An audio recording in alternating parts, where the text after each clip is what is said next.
आपका उत्तर गलत। एक चीज है जो भगवान के पास नहीं है। क्या? भगवान के पास सब कुछ है, एक चीज नहीं है, और वो है मन। मन क्या नहीं है? मन। इसलिए भगवान आप लोगों से क्या मांगते हैं? भगवान आप लोगों से क्या मांगते हैं? कि तुम अपना मन मुझ में लगाओ। भगवान कहते हैं मेरे पास सब कुछ है, तुम मुझे कुछ ना दो, बस अपना मन मेरे चरणों में अर्पित कर दो। बस निर्मल मन जन सो मोहि पावा। क्या मांग रहे हैं भगवान? क्या मांग रहे हैं भगवान आपसे? मन। और आप देख क्या रहे हैं? नारियल, चिरौंजी। ये भगवान ने कब मांगा तुमसे कि तुम नारियल कोई तुम्हारे घर में तो बनता नहीं है। हे भगवान ये काम बना दो, नारियल तोड़ेंगे। नारियल कब मांगा भगवान ने? मिठाई कब मांगी? सोना कब मांगा? चांदी कब मांगी? पैसे कब मांगे भगवान ने? कभी नहीं मांगे। और आप देते रहते हैं ये सब ना। भगवान कहते हैं तुम्हारा जो मन है वो मुझ में रखो। मन किस में रखो? राम में। जोर से, मन किस में रखेंगे? राम के श्री चरणों में मन को रखेंगे। और रही बात परिवार की, तो आपके परिवार को आपके मन की जरूरत नहीं है। आपकी पत्नी को आपके साथ की जरूरत है, आपके मन की नहीं। आपके पति को आपके साथ की जरूरत है, आपके मन की नहीं। आपके पिता को, आपके पुत्र को आपके साथ की जरूरत है, आपके मन की नहीं। आपके दोस्तों को, यारों को आपके साथ की जरूरत है, मन की नहीं। इसका मतलब आप सबका मन खाली है कि नहीं? अब आप लोगों ने जबरदस्ती पत्नी में मन लगा रखा है। पत्नी में मन ना लगाओ, पत्नी में तो दिमाग लगाओ।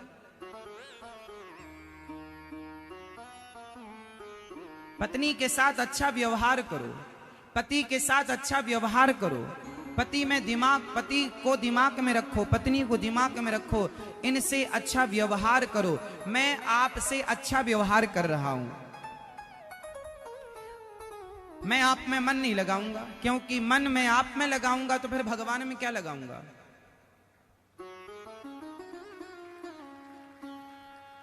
इसलिए मैं आपके साथ क्या करूंगा? अच्छा व्यवहार। आप किससे खुश होंगे? मैं आपसे प्यार करने लग जाऊं, मैं आपसे बहुत प्यार करता हूं, है ना, इससे कोई लाभ नहीं। मैं आपके साथ अच्छा व्यवहार करूं। कैसा? जैसा हमारे शास्त्रों ने बताया, अतिथि देवो भव। मात्र माँ की इतनी सेवा करो, माँ के पांव दबाओ, माँ को रोटी दो, माँ का आदर करो, माँ का सम्मान करो, माँ को गले लगाओ, माँ से खूब प्यार करो, लेकिन मन माँ में ना लगाओ। माँ के चरण दबाते हुए मन प्रभु के चरणों में लगाकर ये भाव रखो कि हम ये चरण भगवान के दबा रहे हैं, माँ के नहीं। पिता के पांव दबाओ तो भाव ये रखो कि हम भगवान के चरण दबा रहे हैं। कोई भी काम करो, कहीं भी रहो, आपके मन की किसी को जरूरत नहीं है। रत्ती भर आप लगाए हैं वो आपकी अज्ञानता है। संसार का काम मन से नहीं होता। लोग कहते हैं मन लगा के काम करो, मन लगा के काम करो। लोग कहते हैं मन लगाकर पढ़ाई करो। ठीक है, मन लगा के पढ़ाई, ये बात व्यवहार में कही तो जाती है, पर वहां पर एकाग्रता की बात कही जाती है कि भाई पढ़ाई पर ध्यान लगाओ, मतलब ध्यान से पढ़ो, यहां वहां मन का भटकाव ना हो।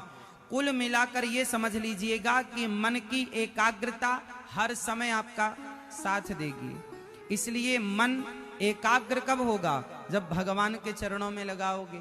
भगवान के चरणों में मन लगाओ, संसार के साथ अच्छा व्यवहार करो, तो आपका लोक भी सवर जाएगा और परलोक भी सवर जाएगा। सिस्टम बना हुआ है, आप लोगों ने वहां की चीज यहां कर दी है ना। भाई किसान है, किसान तो होते हैं जो ना, वो किसानों के पास ट्रैक्टर होता है, ट्रॉली होती है, तो ट्रैक्टर में गाड़ियों में गियर होता है। आगे बढ़ने के लिए भी एक गियर होता है और पीछे जाने के लिए एक रिवर्स गियर होता है। तो ये आपको पता होना चाहिए कि किस गियर से गाड़ी आगे जाती है और किस गियर से गाड़ी पीछे जाती है। अब आपने पीछे का रिवर्स लगा रखा है और कह रहे हैं गुरुजी हमारी गाड़ी तो आगे जा ही नहीं रही है, हमारी गाड़ी तो आगे जा ही नहीं रही। भैया गियर बदलो ना। अब आप बताओ कि आपका मन किस गियर में फंसा हुआ है। यदि पत्नी के गियर में फंस गया, बेटा बेटी के गियर में फंस गया, पड़ोसन के गियर में फंस गया, पड़ोसी के गियर में फंस गया, भ्रष्टाचार के गियर में फंस गया, व्यर्थ की कमाई के गियर में फंस गया, तो वो मन आपका रिवर्स हो गया, वो आपको पीछे ले जाएगा। रावण का मन रिवर्स गियर में लग गया, माता सीता को चुरा लिया, रिवर्स गियर है ना।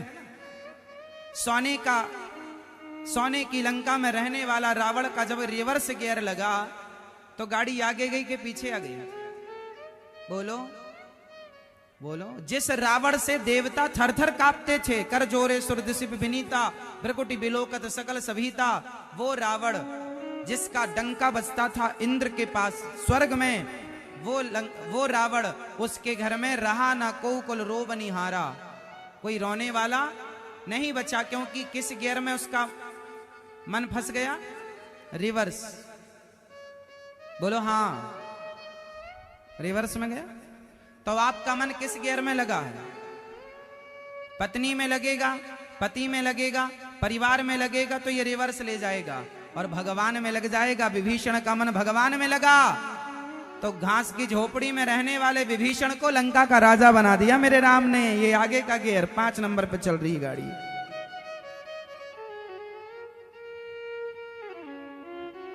क्यों जी? विभीषण की गाड़ी कितने में चली? 5 नंबर पे, और रावण की गियर रिवर्स लग गया। ऐसे ही सुग्रीव और विभीषण का देख लो आप, एक का गियर 5 नंबर पे एक चल रही गाड़ी, एक की और एक की रिवर्स। तो अब आप डिसाइड करो कि आपको 5 नंबर पे अपनी गाड़ी चलानी है, तेजी से आगे बढ़ना है या पीछे आना है। यदि पीछे आना है तो आप मन को संसार में लगाओ, और यदि आगे जाना है तो मन भगवान के चरणों में लगा दो। एक भगवान के सिवा आपका मन कहीं ना लगे। और भगवान कहते हैं मेरे पास मन नहीं है, मैं अपने भक्तों के मन से चलता फिरता हूं, मैं अपने भक्तों के मन से अपना काम करता हूं। इसलिए भगवान को भूख है कि मेरा भक्त मुझे केवल मन लगाए, मुझ में, मुझे अपना मन दे। बाकी तन तुम संसार को दे रखो, हमें कोई मतलब नहीं। तन तुम पत्नी को दो, परिवार को दो, पति को दो, बेटा बेटी को दो, माँ बाप को दो। मन, और वो भी मन ऐसा नहीं गंदा, निर्मल मन जन सो मोहि पर। निर्मल साफ करो, नर्मदा जल से धुल लो मन को। ऐसे गोस्वामी श्री तुलसीदास जी महाराज का मन, जो पत्नी के एक शब्द से उनका मन बदल गया, और पत्नी में लगा हुआ मन, पत्नी से मन को निकाल कर उन्होंने भगवान के चरणों में मन समर्पित कर दिया। और तुलसीदास जी ने अपना मन दे दिया भगवान को। बस इतनी सी बात है कि आपका मन यहां है, वहां दे दीजिए, बस सिंपल। गोस्वामी जी ने पहला अक्षर लिखा है रामचरितमानस का। पहला अक्षर क्या है बताइए? आप रामचरितमानस पढ़ते हैं? नहीं पढ़ते, क्यों? आप पढ़ते हैं भैया रामचरितमानस? ओ चश्मा वाले भैया बताओ, रामचरितमानस का पहला अक्षर क्या है? कहां से शुरू होती है रामचरितमानस? राम से नहीं। आप लोग रामचरितमानस नहीं पढ़ेंगे तो पाकिस्तानी पढ़ेंगे फिर। इसलिए आपको अपने धर्म का, अपनी संस्कृति का ज्ञान होना जरूरी है। और ये तब होगा जब आप आधा घंटा 10 मिनट घर में रोज रामचरितमानस का पाठ। हमारा भारत तो वो भारत है, घर घर रामचरितमानस का पाठ हुआ करता था। तुम्हारे दादा नाना सब करते थे। हमारे गांव में बुजुर्ग लोग थे, बिल्कुल पढ़े लिखे नहीं थे, अंगूठा छाप थे, लेकिन रामचरितमानस की सारी चौपाइयां लगभग याद थी। नहीं पढ़े थे फिर भी याद थी। और आज के पढ़े लिखे बच्चों को रामचरितमानस का पाठ करना नहीं आता लयबद्ध तरीके से। कौन करेगा? ये संस्कृति बूढ़ों के बाद हमारी और आपकी जिम्मेदारी ना है। बाप का केवल रुपया पैसा नहीं बचाना साहब, बाप की केवल खेती बाड़ी नहीं बचाना, बाप दादों का जो हमारी संस्कृति हमारे संस्कार हैं वो भी तो हमें और आपको ही बचा के चलना है। बाप दादों की जो विरासत में हमें संस्कार मिले हैं वो संस्कार तो हमें ही बचा के चलना है, कौन बचाएगा? तो रामचरितमानस का पहला अक्षर है वा। श्लोक कहां से शुरू होता है? बालकांड का पहला श्लोक, वर्णानामर्च संघानाम रसानाम छंदसामपि मंगलानाम च कर्तारौ वंदे वाणी विनायकौ। वाह, वर्णानामर्थ संघानाम, वाह। अब ये वाह क्या है? वाह है ब्रह्म सूचक। गोस्वामी श्री तुलसीदास जी ने रामचरितमानस को वाह शब्द से शुरू क्यों किया? क्योंकि वाह जो है वाह बकरी का नहीं, वाह वजन का। वाह जो है ब्रह्म सूचक है, ब्रह्म। और आपने देखा होगा कोई मूली खाए, मूली, तो मूली खाने के बाद डकार किसकी आएगी? यदि आपने मूली खाई तो डकार में भी मूली जैसा स्वाद निकलेगा। गाजर खाई है तो गाजर जैसा, प्याज खाई है तो प्याज की डकार आएगी, हाँ या ना?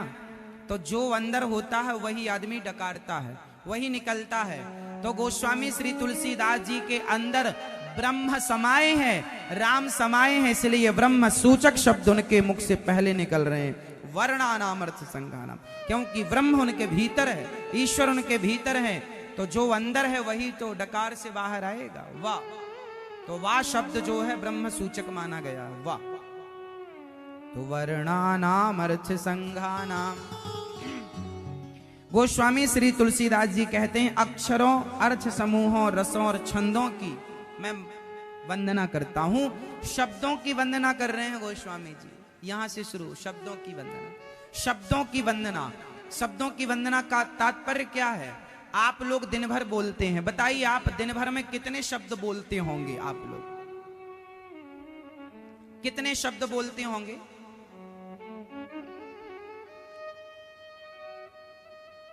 आपको पता है?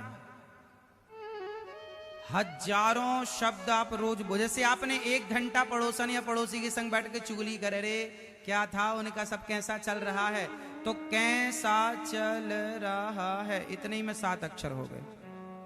कैसा चल रहा है, और सब ठीक है, और सब ठीक है, 7 ये भी हो गए। अरे हाँ, फलाने को जानते हो, उसके क्या हुआ, ये सब शब्द निकल रहे हैं आपके मुंह से। आप गाली दे रहे हैं, अरे उसका नाश हो जाए, उसका नाश हो जाए, 8 हो गए।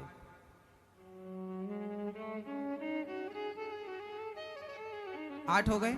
ये जो शब्द आपके मुंह से निकल रहे हैं, ये सारे शब्द कभी नष्ट नहीं होंगे, गूंजते रहेंगे, गूंजते रहेंगे, गूंजते। इसलिए शब्दों में बड़ी जान होती है। आपके पास मुंह है, इसका मतलब ये नहीं कि आप कुछ भी बकेंगे, कुछ भी बोलेंगे,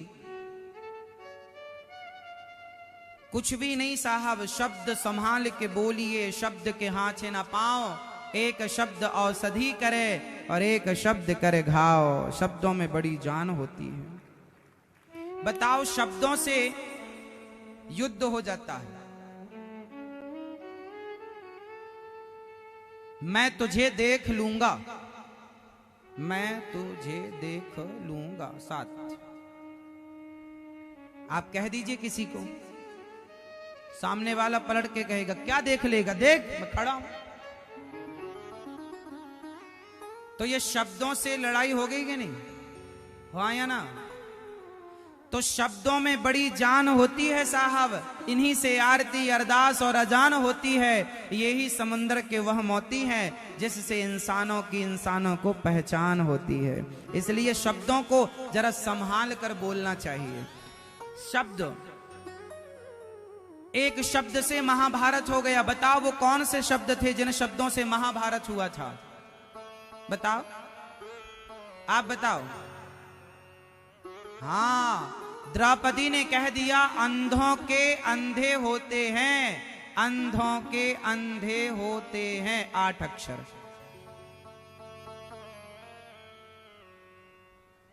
इस 8 अक्षर में महाभारत हो गया। बोलो हाँ या ना? इतिहास साक्षी है साहब। इसलिए तुम्हारी वाणी है, इसका मतलब ये नहीं कि तुम कुछ भी बोलोगे।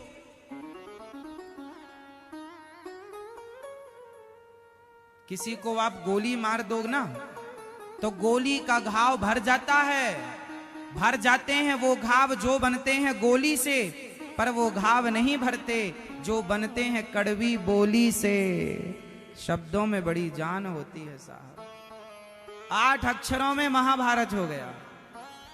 अंधों के अंधे होते हैं। महाभारत के कुछ शब्द अमर हैं। बताओ, जब भरी सभा में दुशासन साड़ी खींच रहा था द्रौपदी की, उस समय कर्ण ने क्या बोला था? कर्ण ने द्रौपदी को क्या बोला था? जोर से बोल दो। आप लोग भी ना कुछ ना बोला करो व्यर्थ में, विचार बोलो। यदि पहले तुम तौलो, एक तराजू रखो, उस तराजू में अपने शब्दों को तौल कर बोला करो, क्योंकि आप बोलकर आ जाएंगे पर कई बार बोलने से बवाल हो जाता। बोलो हाँ। कर्ण के शब्द कुछ याद हैं, ब्रह्मांड में आज भी गूंज रहे हैं, आप लोग कैच कर लेते हैं। बताओ, कर्ण ने द्रौपदी को क्या बोला था जब साड़ी खिंच रही थी उस समय? कौन बताएगा? ये पीछे वाली मेरी प्यारी मैया बताएगी। मैया, ओ मेरी माँ, बैठ जाओ मेरी माँ। जा रही हो क्या? ओ मेरी माँ, जा रही हो? जाना तो टाटा करके जाना। सुनो, देखो हमारी पीछे की मैया बेचारी धूप में बैठी हैं, लेकिन कथा सुन रही हैं। कितनी श्रद्धा है भगवान के चरणों में। पीछे देखिए, आज ही पांडाल खचाखच पैक हो गया। हमारे मंच में आने से पहले ही पांडाल पैक हो गया, और माताएं, बहनें, भक्तन, भैया लोग भी बैठे हैं धूप में। आपकी श्रद्धा को हम बारंबार प्रणाम करते हैं। कल बढ़ जाएगा टेंट, बिल्कुल चिंता ना कीजिएगा।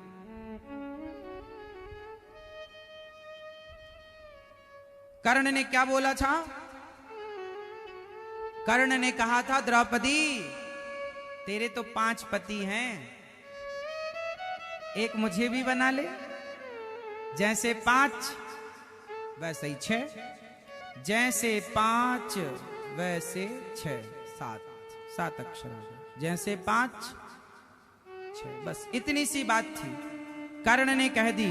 दुर्योधन ने क्या कहा? द्रौपदी आ, मेरी जांघ पर बैठ जा, मेरी जंघा पर बैठ जा। द्रौपदी, द्रौपदी मेरी जंघा पर बैठ जाओ।